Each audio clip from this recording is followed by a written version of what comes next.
Iran Israel America की जो लड़ाई है वो अचानक शुरू नहीं हुई। वर्ल्ड वॉर II के बाद वर्ल्ड ऑर्डर ब्रिटेन से अमेरिका की तरफ ट्रांसफर हो गया।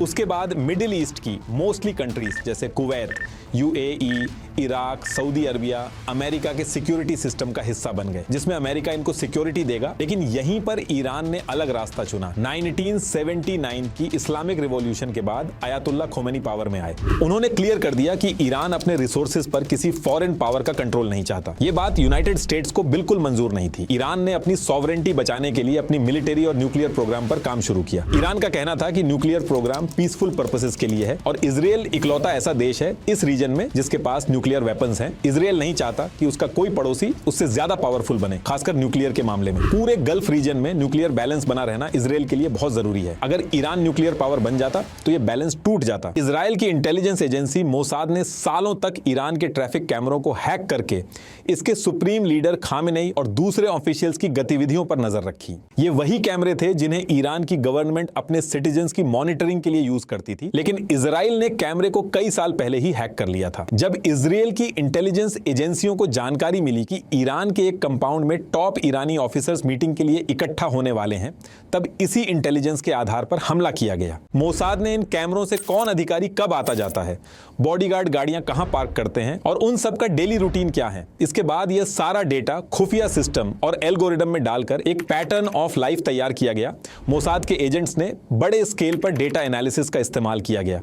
और ये जो इजराइल USA ने अभी जो ये ईरान पर हमला किया है, इसमें खमेनी की लोकेशन का पता चलते ही कुछ ही सेकंड में इजराइल ने कई हमले किए और इन्हीं हमलों में अली खमेनी की डेथ हो जाती है। हाल ही में एक अमेरिकन सबमरीन ने श्रीलंका के साउथ कोस्ट में ईरानी नेवी के वॉरशिप आइरिस डेना पर MK48 हैवीवेट टॉर्पीडो से अटैक करके डुबा दिया और ब्लास्ट में ईरानी नेवी के कम से कम 87 सेलर की मौत हो गई।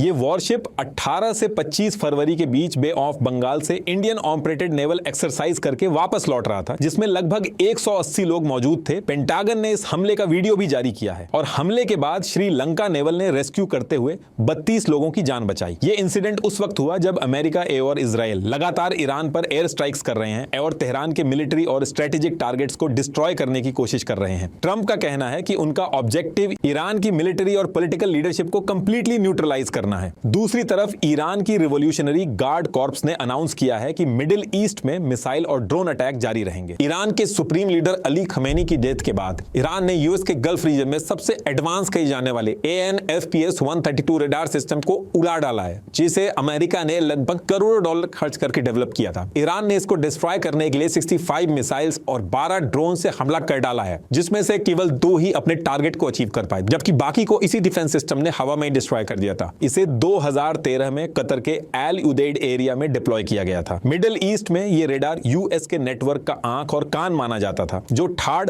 और दूसरे डिफेंस सिस्टम्स को ट्रैकिंग डेटा देता था। इसकी रेंज लगभग 5000 किलोमीटर थी और ये लॉन्ग रेंज मिसाइल्स और ड्रोन्स को ट्रैक करने के लिए बना था। ईरान के स्ट्राइक्स सिर्फ आल उदैड एयर बेस तक लिमिटेड नहीं थे, बल्कि पूरे वेस्ट एशिया में स्प्रेड हुए और कई अमेरिकन मिलिट्री एसेट्स को टारगेट किया गया। ये यहाँ ईरान के पास है स्ट्रेट ऑफ हॉर्मुज। वर्ल्ड का लगभग 20% ऑयल रोजाना इसी रूट से जाता है और ये दुनिया के सबसे इंपॉर्टेंट ऑयल शिपिंग रूट्स में से एक है। ये एक 33 से 50 किलोमीटर नैरो सी पैसेज है जो ईरान और ओमान के बीच में लोकेटेड है और पर्शियन गल्फ को अरेबियन सी से कनेक्ट करता है। Major oil producers Saudi Arabia, Iraq, UAE, Kuwait, Qatar, Iran अपना ऑयल इस रूट के थ्रू ग्लोबल मार्केट्स में पहुंचाते हैं। हाल ही में ईरान इजराइल कॉन्फ्लिक्ट में ईरान ने चेतावनी दी है कि स्ट्रेट ऑफ हॉर्मुज बंद है और वहां से गुजरने की कोशिश करने वाले किसी भी जहाज पर हमला किया जाएगा और तेल पाइपलाइनों पर भी हमला करेंगे। इसकी वजह से तेल की कीमतों में तेजी से उछाल आया। ईरान ने आगे बोला है कि यदि अमेरिका, इजराइल, यूरोप के जहाजों का पता चलता है तो उन पर हमला किया जाएगा। अगर ये रूट ऐसे ही ब्लॉक रहा तो ग्लोबल ऑयल सप्लाई का बड़ा हिस्सा रुक सकता है और इंडिया, चाइना जैसे बड़े ऑयल इंपोर्टिंग कंट्रीज को नुकसान उठाना पड़ सकता है। जैसा कि आप देख रहे हैं, इस वॉर की वजह से इजराइल, अमेरिका और ईरान को काफी नुकसान का सामना करना पड़ रहा। देखिए, ये लड़ाई सिर्फ देशों की नहीं, पावर, ऑयल और कंट्रोल की लड़ाई है।